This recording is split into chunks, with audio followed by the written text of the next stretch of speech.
Okay. இந்த வீடியோவில் நம்ம வந்து சிட்டிசன்ஷிப் பார்ப்போம். ஓகேவா? கண்டினியூ பண்ணலாம். பார்ட் 2. ஓகேங்களா? சரி.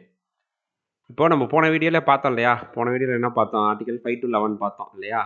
அதிலே வந்து பார்லிமெண்ட் வந்து ஆர்டிகல் 11ல் என்ன சொல்லியிருந்தாங்க? பார்லிமெண்ட் வந்து லா மேக் பண்ணலாம்.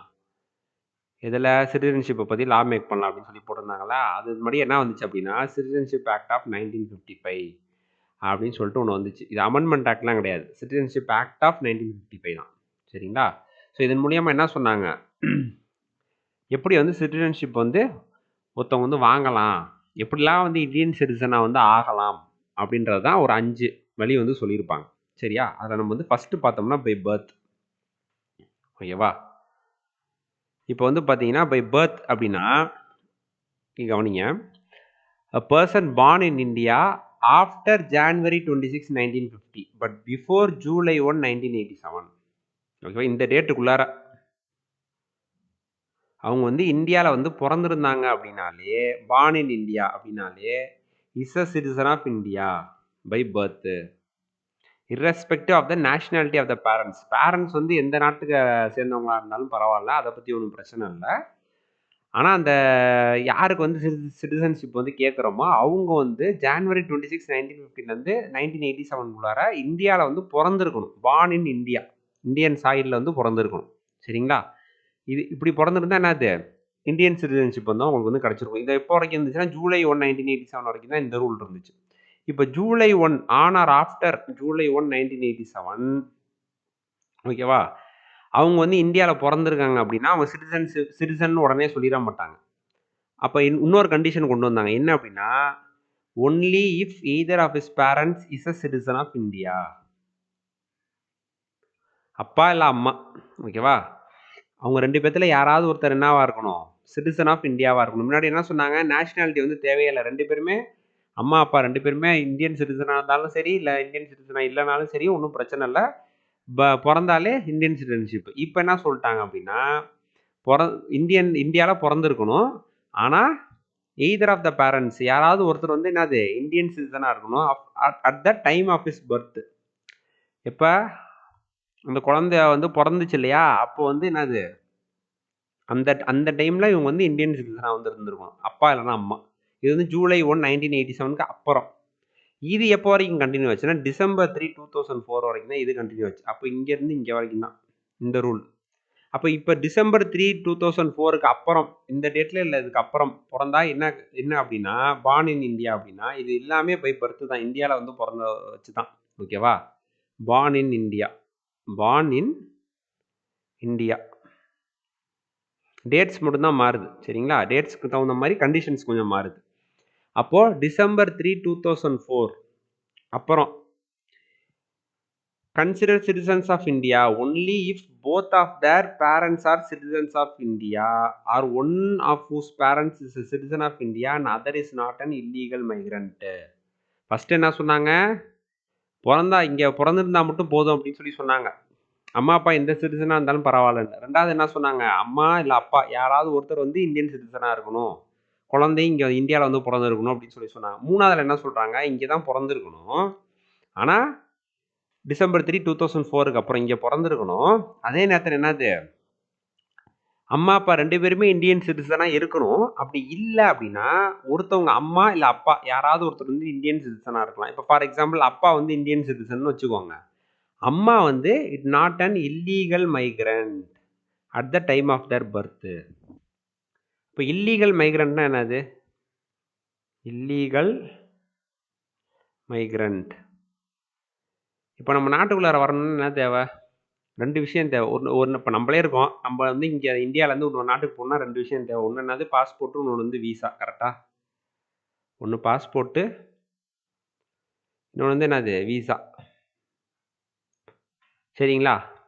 இப்போ இல்லீகல் மைக்ரண்ட்னா என்ன அர்த்தம்னா, இப்போ வந்து பாஸ்போர்ட் அவங்கள்ட்ட இருக்குன்னு வச்சுக்கோங்களேன், இப்போ இன்னொருத்தர் வந்து ஃபாரினர் வந்து இந்தியாவுக்குள்ளார வந்திருக்காங்க, அவங்க மேரேஜ் ஆயிருக்கு, குழந்தை பிறந்திருக்கு. ஓகேவா? அந்த அப்பா வந்து இந்தியன் சிட்டிசன், அந்த அம்மா வந்து என்ன பண்ணியிருக்காங்க, விசாலாம் வந்திருக்காங்க. இந்த விசா எவ்வளோ நாளைக்கு வேலிட்னா 3 மந்த்ஸ்க்கு தான் வேலிடு, இல்லை 6 மந்த்ஸ்னு வச்சுக்கோங்களேன், இல்லை 1 இயர் கூட வச்சுக்கோங்க, 1 இயருக்கு தான் வேலிடு. ஓகேவா? இதுக்கப்புறம் இந்த விசா வந்து எக்ஸ்பயர் ஆயிடுச்சு. ஓகேவா? 1 இயருக்கு தான் அவங்க வந்து இந்தியாவில் வந்து இருக்க முடியும். கரெக்டா? ஆனால் இதுக்கப்புறமேட்டு என்ன பண்ணு, இப்போ இப்போ இது எக்ஸ்பயர் ஆயிடுச்சுன்னா என்னது, இவங்க வந்து என்னது இல்லீகல் மைக்ரண்ட்டு. ஒன்று எக்ஸ்பயர் ஆகிருக்கலாம், இல்லை வீசாவே எடுக்காமல் உள்ளே வந்திருக்கலாம். ஓகேவா, வீசாவே எடுக்காமல் இப்போ இந்தியாவுக்கு வந்து பார்த்தீங்கன்னு வச்சுக்கோங்களேன், இந்தியா பக்கத்தில் நிறைய நாடு இருக்கு இல்லையா, பங்களாதேஷ், இது பாகிஸ்தான், அங்கிட்ட ஆப்கானிஸ்தான், இந்த மாதிரிலாம் இருக்கு இல்லையா. அப்போ அப்படியே அந்த பார்டர் வழியாக உள்ளே வந்துட்டாங்கன்னு வச்சுக்கோங்களேன், பாஸ்போர்ட் வீசா எதுவுமே இல்லாமல் உள்ளே வந்துட்டாங்க அப்படின்னா அவங்களாம் என்னது இல்லீகல் மைக்ரண்ட். சரிங்களா. அப்போ அம்மா இல்லை அம்மா அப்பா 2 பேருமே சிட்டிசனாக இருக்கலாம். அப்படி இல்லைன்னா அம்மா சிட்டிசனாக இருந்தாங்கன்னா அப்பா வந்து இல்லீகல் மைக்ரண்ட்டாக வந்து இருக்கக்கூடாது. வேற நாட்டை சேர்ந்தவங்களா இருக்கலாம், அது பிரச்சனை இல்லை. ஆனால் இல்லீகல் மைக்ரண்ட்டாக இருக்கக்கூடாது. அதே மாதிரி அம்மா வந்து சிட்டிசன் ஆஃப் இந்தியாவாக இருக்காங்கன்னா, அப்பா வந்து சிட்டிசன் ஆஃப் இந்தியாவாக இருக்காங்கன்னா அம்மா வந்து இல்லீகல் மைக்ரண்ட்டாக வந்து இருக்கக்கூடாது. ஓகேவா. ஆக மொத்தத்தில் இன்னொருத்தர் வந்து என்னது இல்லீகல் மைக்ரண்ட்டாக வந்து இருக்கக்கூடாது. இதுதான் போய் பர்த்துங்க.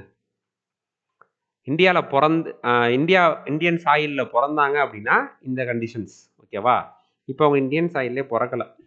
இப்போ இதுதான் வந்து பை டெசன்ட் அப்படின்னு சொல்கிறது. Not born in India.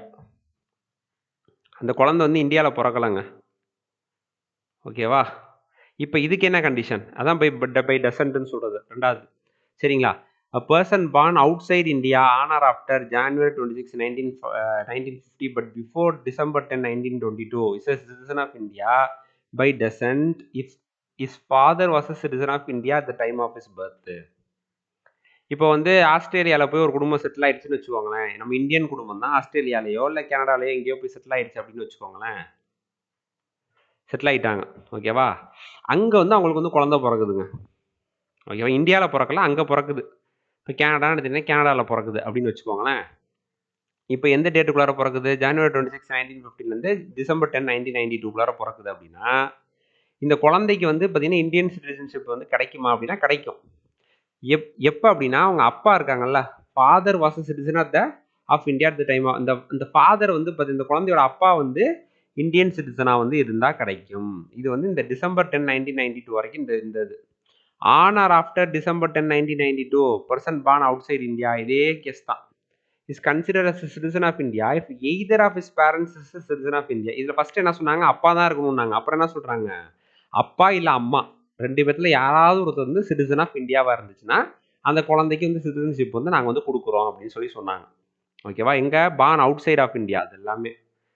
சரியா. இப்போ December 3, 2004 ஆன்வர்ட்ஸ், இது டிசம்பர் 10லேருந்து டிசம்பர் 3, 2004 வரைக்கும், 1992லேருந்து 2004 வரைக்கும் இந்த கண்டிஷன். இதுக்கப்புறம் என்னன்னு பாருங்க, a person born outside India shall not be a citizen of India by descent unless his birth is registered at an Indian consulate within 1 year of the date of birth. ஓகேவா. சொல்கிறது புரியுதுங்களா. இப்போ இன்றைக்கி வந்து 1 அக்டோபர்னு வச்சுக்கோங்க, 1 அக்டோபர் 2025 அப்படின்னா இப்போ வந்து குழந்தை பிறந்திருக்கு அப்படின்னு வச்சுக்கோங்களேன். அடுத்து 1 அக்டோபர் 2026 என்ன பண்ணணும், போய் இந்தியன் கான்சுலேட்னா அங்கே இருக்க இந்தியன் எம்பசி இருக்கும் இல்லையா, அவங்க வெளிநாட்டில் தானே இருக்கிறாங்க, இது எல்லாமே வெளிநாட்டில் பிறக்கிற குழந்தைகள் தானே. அப்போ இந்தியன் கான்சுலேட் அந்த எம்பசியில் போய் 1 இயர்க்குள்ளார என்ன பண்ணணும், அந்த பேரண்ட்ஸு போய் இந்த மாதிரி வந்து ரெஜிஸ்டர் பண்ணணும். ஓகேவா. சப்போஸ் டைம் வந்து தாண்டி போயிடுச்சுங்க அப்படின்னா சென்ட்ரல் கவர்மெண்ட்டோட பர்மிஷன் வந்து வாங்கணும். After the expiry of set period central கவர்மெண்ட்டை ஸ்பெஷல் பர்மிஷன் வாங்கி அதுக்கப்புறம் ரெஜிஸ்டர் பண்ணிக்கலாம். பண்ணாங்க அப்படின்னா தான் என்னது அவங்க வந்து இந்தியன் சிட்டிசனாக ஆவாங்க. அவங்க அப்பா அம்மா என்ன நேஷ்னாலிட்டின்றது அடுத்த விஷயம். ஃபஸ்ட்டு என்ன பண்ணும் போய் ரெஜிஸ்டர் பண்ணணும். அவங்க அப்பா அம்மா 2 பேருமே இந்தியன் சிட்டிசனாகவே இருந்தாலும் கூட 2 பேருமே இந்தியன் சிட்டிசன் தான். அப்பாவும் இந்தியன் சிட்டிசன், அம்மாவும் இந்தியன் சிட்டிசன் அப்படின்னாலுமே போய் ரெஜிஸ்டர் பண்ணால் மட்டும் தான் அந்த குழந்தைக்கு இந்தியன் சிட்டிசன்ஷிப் வந்து கிடைக்கும். இப்போ அந்த குழந்தை வந்து மைனர் தானே. இப்போ இந்த குழந்தை என்னது மைனர் தான். ஓகேவா. அப்போ இந்த குழந்தைக்கு 18 வயசு ஆனால் தான் மேஜர். சரிங்களா. சரி. இப்போது நம்ம ஃபஸ்ட்டு போன வீடியோவில் பார்த்துருந்தோம் டியூவல் சிட்டிசன்ஷிப் அப்படின்ற ஒரு கான்செப்டே வந்து இல்லை அப்படின்னு சொல்லி பார்த்துருந்தோம் இல்லையா. எங்கே இந்தியாவில் இந்த கேஸில் மட்டும்தாங்க இருக்குது. இப்போ நான் இப்போ சொன்னேன் இல்லையா, இந்த கேஸில் மட்டும்தான் டியூவல். இது வந்து ஒரு எக்ஸப்ஷன் மாதிரி. எப்படி டியூவல் சிட்டிசன்ஷிப் அப்படின்னு பார்த்தீங்கன்னா, இப்போ ஒரு எக்ஸாம்பிளுக்கு நான் சொல்கிறேனே, இப்போ யூஎஸ்ஏல ஒரு கப்புள் இருக்காங்க, அவங்களுக்கு அங்கே ஒரு குழந்தை, அவங்க வந்து இந்தியன் சிட்டிசன்ஸ் தான், அவங்களுக்கு அங்கே குழந்தை பிறக்குது. யூஎஸ்ஏல வந்து பார்த்தீங்கன்னு வச்சுக்கோங்களேன், என்ன லா அப்படின்னு கேட்டிங்கன்னா, அங்கே பிறந்த குழந்தைகளுக்கு எல்லாமே அங்கே வந்து என்ன பண்ணிடுவாங்க, அப்பா அம்மா எந்த நாடாக இருந்தாலும் அவங்க வந்து சிட்டிசன்ஷிப் வந்து கொடுத்துருவாங்க. ஏன்னா அங்கே வந்து அவங்க எங்கே பிறக்கிறாங்க, யூஎஸ்ஏல பிறந்துருச்சு அந்த குழந்தை, அதனால பை பர்த் வந்து நீ வந்து யூஎஸ்ஏ சிட்டிசன் அப்படின்னு சொல்லி கொடுத்துருவாங்க. இப்போ நம்ம அவங்க அந்த அப்பா அம்மா என்ன பண்ணுறாங்க, 1 இயர்க்குள்ளார என்ன பண்ணுறாங்க வந்து நம்ம இந்தியன் எம்பசிலையும் வந்து ரெஜிஸ்டர் பண்ணிடுறாங்க. இப்போ இந்த குழந்தை என்னவா இருக்கும், சிட்டிசன் ஆஃப் யூஎஸ்ஏவாகவும் இருக்குமா, சிட்டிசன் ஆஃப் இந்தியாவாகவும் இருக்குமா, இப்படி இருக்கலாமா இருக்கக்கூடாதுன்னு நம்ம பார்த்தோம் இல்லையா. ஆனால் இந்த கண்டிஷனில் இருக்கலாம். இது வந்து ஒரு எக்ஸப்ஷன் மாதிரி. எப்போ வரைக்கும் இருக்கலாம்னா 18 வயசு வரைக்கும். ஓகேவா, அதை தான் இந்த இடத்துல சொல்லியிருக்காங்க பாருங்க. Indian consent shall be accompanied by an undertaking in writing from the parents of such minor child that he or she does not hold the. இப்போ வந்து பார்த்தீங்கன்னா இந்த குழந்தை வந்து என்னவா இருக்கு, யூஎஸ்ஏவோட சிட்டிசனாகவும் இருக்கு, கரெக்டா, இந்தியாவோட சிட்டிசனாகவும் இருக்கு. ஏன்னா இந்தியன் எம்பசிலையும் போய் பதிஞ்சிட்டாங்க இல்லையா. இப்போ எப்போ வரைக்கும் இது மாதிரி இருக்கும் அப்படின்னு கேட்டிங்கன்னா 18 வயசு வரைக்கும் இருக்கும். ஓகேவா, 18 வயசு வரைக்கும் இருக்கும். இந்த 18 வயசுக்கு அப்புறம் இந்த குழந்தை வந்து சூஸ் பண்ணும். குழந்தைன்றது இப்போ மேஜர் ஆயிடுச்சு, சரிங்களா, பெருசாக வளர்ந்துருச்சு. இப்போ இந்த பையனோ இல்லை பொண்ணோ வந்து என்ன பண்ணணும், சூஸ் பண்ணணும். நான் வந்து யூஎஸ்ஏ சிட்டிசனாக இருக்கணுமா, கண்டினியூ பண்ணணுமா, இல்லை இந்தியன் சிட்டிசனாக கண்டினியூ பண்ணணுமா அப்படின்னு. எவ்வளோ நாள் டைம்னா 18 வயசு முடிஞ்சதுக்கப்புறம் ஒரு 6 மாதம் டைம் முடிவெடுத்து நான் இந்தியன் சிட்டிசனாக இருக்கணும்னா யூஎஸ்ஏ சிட்டிசன்ஷிப்பை கொடுத்துடணும். ஓகேவா, எனக்கு வேணான்னு சொல்லி, இல்லை நான் வந்து யூஎஸ்ஏ சிட்டிசனாக இருக்கேன் அப்படின்னா இந்தியன் சிட்டிசன்ஷிப் வந்து கேன்சல் ஆயிரும். அதான் இங்கே போட்டிருக்காங்க பாருங்க, shall cease to be a citizen of India if he does not renounce the citizenship or nationality of another country within 6 months of attaining full age. Attaining full age னா என்னது, 18 வயசு. ஓகேவா, 18 வயசு முடிஞ்சு 6 மாசத்துக்குள்ளார அந்த பையனோ பொண்ணோ வந்து டிசிஷன் வந்து எடுக்கணுங்க, சரியா. ஆனால் இதில் இன்னொரு இதில் வந்து எப்படின்னா, நம்ம 2 சிட்டிசனாக 18 வயசு வரைக்கும் 2 சிட்டிசனாகவே இருக்கலாம்னு சொன்னேன்னா அந்த குழந்தை. ஆனால் வந்து பார்த்தீங்கன்னா பாஸ்போர்ட் என்ன பாஸ்போர்ட் வந்து இந்தியன் பாஸ்போர்ட் தான் ஹோல்டு பண்ணணும். ஓகேவா, அப்போ என்ன சொல்லியிருக்காங்க பாருங்க, minor child he or she does not hold the passport of another country. 18 வயசு வரைக்கும் 2 கண்ட்ரியோட சிட்டிசனாகவும் இருந்தா கூட பாஸ்போர்ட் என்ன பாஸ்போர்ட் தான் இருக்கும், இந்தியன் பாஸ்போர்ட் தான் இருக்கணும். இல்லை எனக்கு யூஎஸ்ஏ சிட்டிசன்ஷிப் தான் எனக்கு வேணும், யூஎஸ்ஏ பாஸ்போர்ட் தான் நான் வச்சுக்கணும் அப்படின்னா அந்த பேரண்ட்ஸ் என்ன பண்ணலாம், இங்கே போய் பதியவே வேண்டாம். ஓகேவா, எம்பசியில் போய் பதியவே வேண்டாம். பதியாமல் இருந்தோம்னா என்ன ஆயிரும், அது நார்மலாகவே நான் யூஎஸ்ஏ சிட்டிசன் ஆயிரும் அந்த குழந்தை, சரிங்களா. அவ்வளோதான், இதுதான் வந்து பை டெசன்ட்டுங்க. இது புரிஞ்சிருக்கும்னு நினைக்கிறேன், சரியா. சரி, அடுத்தது போவோம். அடுத்து வந்து பை ரெஜிஸ்ட்ரேஷன். இப்போ ரெஜிஸ்ட்ரேஷன் வந்து இது வந்து நிறைய மெத்தட்ஸ் இருக்குங்க அதில் ஆக்சுவலாக, சரிங்களா. இதில் வந்து பார்த்தீங்கன்னா பிஐஓ, ஓசிஐஏ, அப்புறமேட்டு வந்து பார்த்தீங்கன்னா மைனர் சில்ட்ரன் வந்து 18 வயசுக்கு முடிஞ்சதுக்கப்புறம் வந்து ரெஜிஸ்டர் பண்ணிக்கலாம். இந்த மாதிரி நிறைய மெத்தட்ஸ் இருக்குது. நான் இதில் ஒன்று தான் போட்டிருக்கேன். ஏன் அப்படின்னா நம்ம வந்து அப்படியே போக போக ஓசிஐ, பிஐஓ, அப்புறமேட்டு வந்து பார்த்தீங்கன்னா சிட்டிசன்ஷிப் எப்படிலாம் பறிக்கப்படும் அப்படின்றதெல்லாம் பார்க்கும்போதெல்லாம் நம்ம இந்த மற்ற மெத்தட்ஸ்லாம் பார்த்தலாம். இங்கே ஒரு மெத்தட் தான் போட்டிருக்கேன், ஓகேவா. ஏன்னா ஒன்று தான் இருக்குன்னு பார்க்காதீங்க. A person who is married to a citizen of India and is ordinarily resident in India for 7 years before making an application of registration. ரெஜிஸ்ட்ரேஷன்ன்றது வந்து என்னது, நல்லா புரிஞ்சுக்கங்க. இதுக்கு முன்னாடி நம்ம பார்த்த 2 கேஸுமே என்னது, பை பர்த்தும் பை டிசன்ட்டும் என்னது, அப்பா அம்மா வந்து இந்தியன் சிட்டிசனாக இருந்திருக்காங்க இல்லையா. பை ரெஜிஸ்ட்ரேஷன்ன்றது வந்து இந்தியாவுக்கும் இவங்களுக்கும் சம்மந்தமே கிடையாது, ஓகேவா. இவங்க வந்து டோட்டலாக வேற நாட்டோட சிட்டிசன் அப்படின்னா, இப்போ ஃபார் எக்ஸாம்பிள் எடுத்துக்கோங்களேன், சோனியா காந்தி இருக்காங்க இல்லையா, சோனியா காந்தி அவங்க இருக்காங்கல்ல, அவங்க வந்து பார்த்தீங்கன்னா இதன் ரெஜிஸ்ட்ரேஷன் மூலியமாக தான் அவங்க வந்து இந்தியன் சிட்டிசனாக வந்து ஆனாங்க. எப்படி அப்படின்னு பார்த்தீங்கன்னா, இங்கே வந்து கல்யாணம் பண்ணிக்கிட்டாங்களா அவங்க இந்தியாவில் கல்யாணம் பண்ணிட்டு என்ன பண்ணாங்க, 7 இயர்ஸ் இந்தியாவில் இருந்தாங்க, ஓகேவா. Ordinary resident in India for 7 years, ஓகேவா, before making an application for registration. அப்போ அப்ளிகேஷன் நான் இந்தியன் சிட்டிசன் ஆகணும் அப்படின்னு சொல்லி இவங்க அப்ளிகேஷன் போடுறதுக்கு முன்னாடி என்ன பண்ணுவோம், இவங்க கல்யாணம் பண்ணி இங்கே வந்தாங்க இல்லையா இந்தியாவுக்கு, இந்தியனை வந்து கல்யாணம் பண்ணிக்கிட்டாங்க, கரெக்டாக. அப்போ இந்தியனை கல்யாணம் பண்ணிக்கிட்டாங்க அப்படின்னா 7 இயர்ஸ் வெயிட் பண்ணி இந்தியன் சிட்டிசன்ஷிப் வந்து வாங்கிக்கலாம். பை என்ன மெத்தடில், பை ரெஜிஸ்ட்ரேஷன். அப்போ இவங்களுக்கு வந்து இந்தியாவோட வந்து சம்மந்தம் இல்லை, ஆனால் அவங்க ஹஸ்பண்டுக்கு வந்து இந்தியாவோட சம்மந்தம் இருக்கா, புரியுதா நான் சொல்கிறது. ஸோ இப்படி தான் நான் சோனியா காந்தி வந்து இந்தியன் சிட்டிசன்ஷிப் வந்து வாங்கினாங்க. நான் அது வந்து புரியணுன்றதுக்காண்டி ஒரு எக்ஸாம்பிளுக்கு சொல்கிறேன், ஓகேவா. ஆனால் இந்த மாதிரி சிட்டிசன்ஷிப் எடுக்கிறவங்க வந்து நான் person must taken oath of allegiance before the registered as the citizen of India. அலிஜென்ஸ்னா என்னது, நான் வந்து லாயலாக இருப்பேன், இந்தியன் கான்ஸ்டியூஷனுக்கு வந்து லாயலாக இருப்பேன் அப்படின்னு சொல்கிறது தான் அந்த அலிஜென்ஸ். சும்மா ஒரு இப்போ பதவி பிரமாணம்லாம் எடுக்கிறாங்கல்ல, அது மாதிரின்னு வச்சுக்கோங்களேன். ஏன்னா அவங்க வந்து வேறு நாட்டோட சிட்டிசனு, நம்ம நாட்டோட சிட்டிசன் ஆகிறாங்க அப்படின்னா நம்ம நாட்டுக்கும் அவங்களுக்கு சம்மந்தமே இல்லை அப்படின்றப்ப நம்ம கான்ஸ்டியூஷனுக்கு வந்து ஒரு லாயலாக இருப்பாங்க அப்படின்னு சொல்லிட்டு சும்மா ஒரு ஓத் மாதிரி எடுத்துக்கிறது, அவ்வளோதான். ஓகேவா? இதான் வந்து பை ரெஜிஸ்ட்ரேஷன். ரெஜிஸ்ட்ரேஷன் வந்து இன்னும் 2-3 மெத்தட்ஸ் இருக்குது, நம்ம வந்து பார்ப்போம் பின்னாடி. ஓகேவா? சரி, பை நேச்சுரலைசேஷனுங்க 4வது மெத்தட். By naturalisation.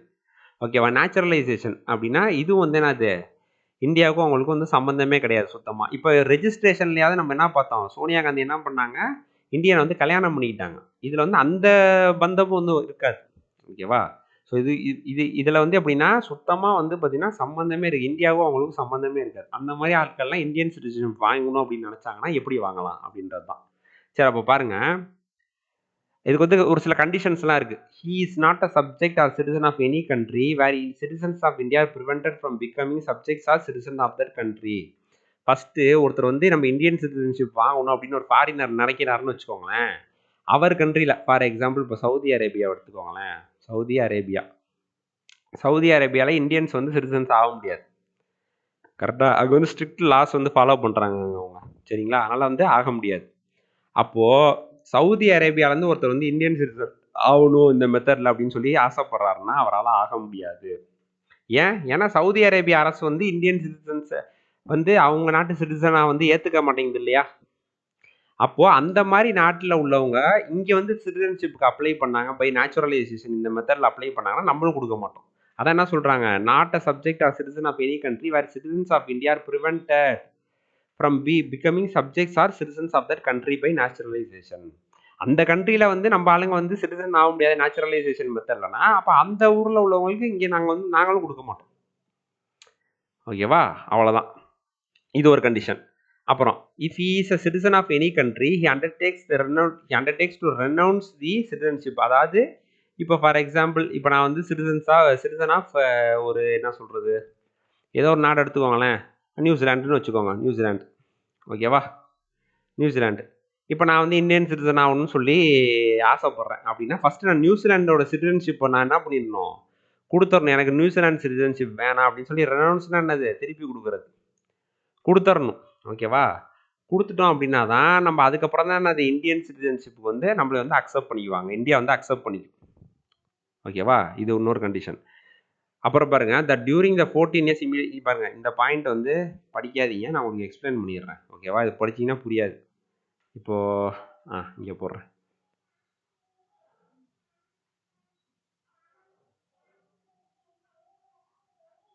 இதுதாங்க டேட் ஆஃப் அப்ளிகேஷன். ஓகேவா?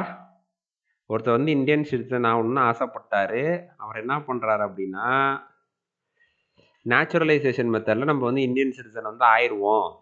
ஆனால் பை பர்த்தும் கிடையாது, பை டிசன்ட்டும் கிடையாது, யாரையும் கல்யாணமும் பண்ணல நம்ம ஆளுங்கள, பர்சன் ஆஃப் இந்தியன் ஆரிஜினும் கிடையாது, ஒன்றும் கிடையாது, ஃபுல்லாக ஒரு ஃபாரினர், இந்தியாவுக்கும் அவருக்கும் சம்மந்தமே கிடையாது. அப்படின்ற பட்சத்தில் அவர் வந்து இப்போ இந்தியன் சிட்டிசன் ஆகணும்னு ஆசைப்படுறாருன்னா அதுக்கு என்ன கண்டிஷன் அப்படின்னு வந்து பார்த்தீங்கன்னா, நேச்சுரலைசேஷனில் மொத்தமாக வந்து பார்த்தீங்கன்னா வச்சுக்கோங்களேன், இங்கே வந்து பார்த்தீங்கன்னா 14 இயர்ஸு.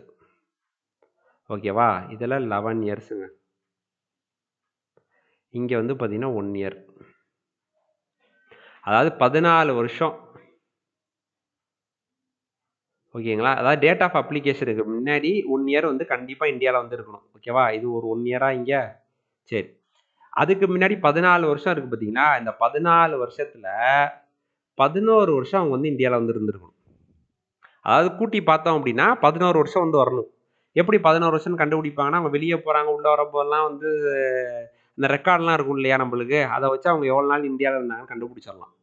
ஸோ அப்போ 14 வருஷத்தில் மொத்தம் 11 வருஷம் அவங்க வந்து இந்தியாவில் இருக்கணும். 3 வருஷம் தொடர்ந்து வந்து இல்லாமல் இருக்கணும்னு அர்த்தம் கிடையாது. நடுவில் போயிட்டு வந்துக்கலாம். அதை ஆட் பண்ணும்போது 3 வருஷத்துக்கு வந்து கம்மியாக கூட வந்து போகக்கூடாது. இப்போ 4 வருஷம் வந்துருச்சு, 10 வருஷம் தான் இருக்காங்கன்னா நாட் எலிஜிபிள். மினிமம் 11 வருஷம் இருந்திருக்கணும். 12 வருஷம் இருந்திருக்காங்களா, பிரச்சனையே கிடையாது. 14 வருஷத்தில் 11 வருஷம் வந்து இருக்கணும், ப்ளஸ் 1 இயர். அப்போ மொத்தமாக எவ்வளோ நாள் இருக்கணும் இந்தியாவில் அப்படின்னா 12 இயர்ஸ் இருக்கணுங்க. இதுக்கப்புறம் தான் என்ன பண்ண முடியும், நம்ம இந்த இடத்துக்கே போய் அப்ளிகேஷனே போட முடியும். அதான் இந்த பாயிண்ட். ஓகேவா?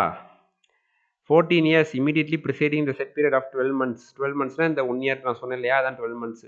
He has either resided in India partly one or partly other for periods accounting in aggregate not less than 11 years. இந்த 11 years நான் சொன்னேன் இல்லையா இது.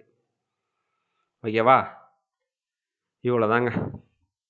புரியுதா இப்போ உங்களுக்கு? இது இப்படி இருந்தால் தான் நேச்சுரலைசேஷனில் நீங்கள் வந்து ஆக முடியும். ஓகேவா? That he has an adequate knowledge of language specified in the 8th schedule to the constitution. 8th schedule வந்து பார்த்தீங்கன்னா ஒரு 22 லாங்குவேஜ் இருக்குது, official language. Okay, Tamil, Kannada, Telugu அந்த மாதிரி ஒரு 22 லாங்குவேஜ் இருக்குது. அதை ஏதாவது ஒரு லாங்குவேஜுக்கு பற்றி ஒரு நாலேஜ் வந்து அவங்களுக்கு வந்து வேணும். ஓகேவா? சரி. அப்புறம் ஹவோவர், இது எல்லாமே கண்டிஷன்ஸுங்க. இப்போ பாருங்க, however the government of India may waive all or any of the above condition. அப்படின்னு என்ன அர்த்தம்? இது இது இந்த 4 கண்டிஷன் இருக்கணும் இல்லையா?